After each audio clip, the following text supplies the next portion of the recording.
Do you ever have the problem where you're hovering over the header row and you accidentally delete it or write some nonsensical text here and you want to come back and you want to re-head your row, but you don't know or don't remember what it was, or you're working in someone else's sheet, you don't remember what it was, or they don't remember what yours was?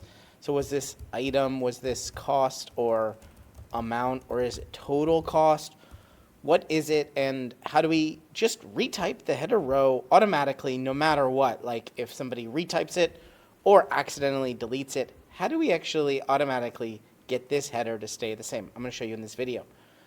We're going to write a little bit of app script, but please don't be scared. It is fairly simple. Just follow along. Go to extensions, app script. Here we'll find an untitled project, and we'll already have a function written called function my function. This is automatic. We can retype this function called write header again.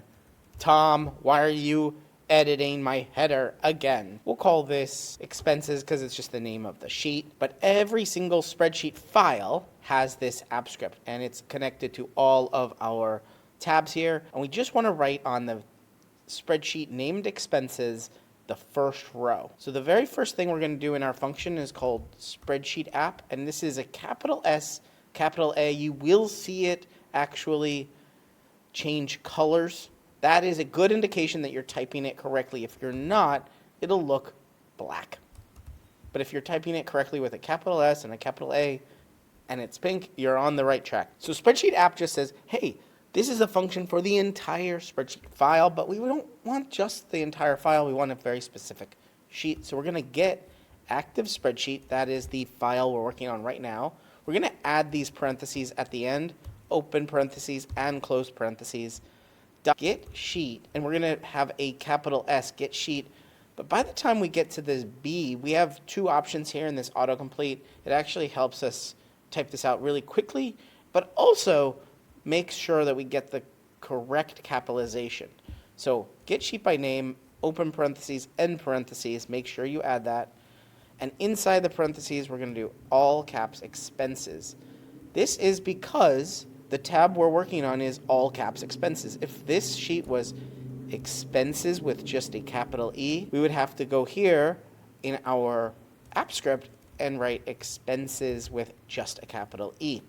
Get sheet by name, get range, and now we're going to focus more and more inside of this sheet in a specific range. We're going to go to row 1, column 1, and we're going to add commas in between each one of these. This is what's called RC notation, meaning row and column number, not your normal in quotes A colon A or A1 colon B2. You could do that, but I want to show you this because it's very handy for programming and for typing out app scripts all the time, is knowing how this works. 1, 1, comma, now there's going to be two more things. We need to know how many rows. Well, we know it's only one row, it's the header row. How many columns? Now, this gets a little tricky. It just depends on how many columns you want to write. In this particular case, we want 6. So we're going to just put the number 6 here. Now, after this parentheses, we're going to do something called setValues. We're going to move this all to a new line. I'm just going to hit enter so you can see all of this. We're going to need to add an array. This is a straight square bracket. We're going to write each of these headers that we want to do. We're going to write item in quotes. We're going to do comma, category, in quotes, item cost, comma, percent, in quotes, go back and forth, receipts, and source. Now I'm going to save it, Command S, or click this icon that says Save Project to Drive. Now I've selected up here in this drop-down, there's only one function, so select that, or it's already selected. Click Run, and we're going to have to authorize the very first time we do this. Click Review Permissions. We only have to authorize this once. Scroll down, click Continue. If you have any errors, if you've typed anything incorrectly here, it'll show up right here. I have done something wrong, which is set value, and you can see the result. It is all item across.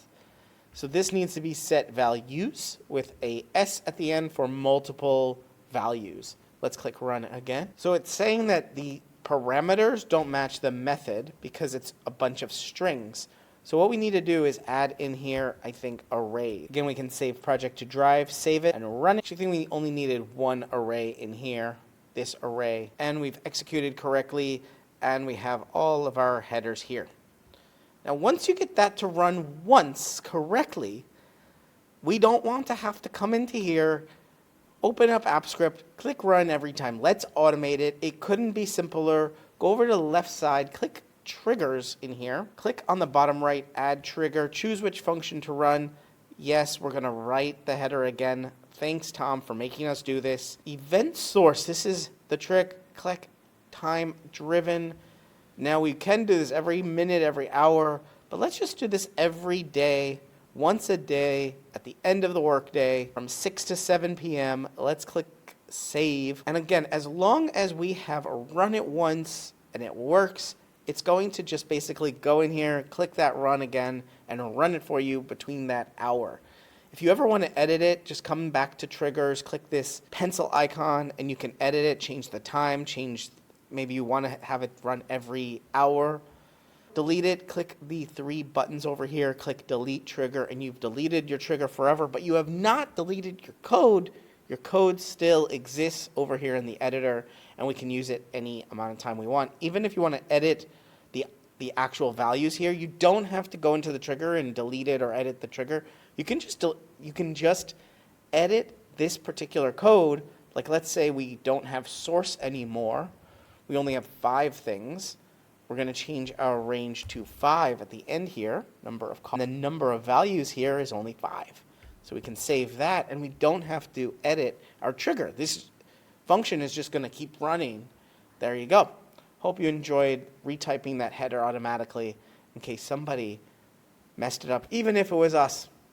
You're watching Better Sheets here on YouTube. Make sure you check out this video or this video and subscribe right now to get more tips, tricks, how-tos, get more out of your Google Sheets than you ever have before. I'm excited to be making a ton more videos here. Ask me questions down in the comments and I will answer them in future videos. But for right now, right here, one of these videos is going to be your next Google Sheet.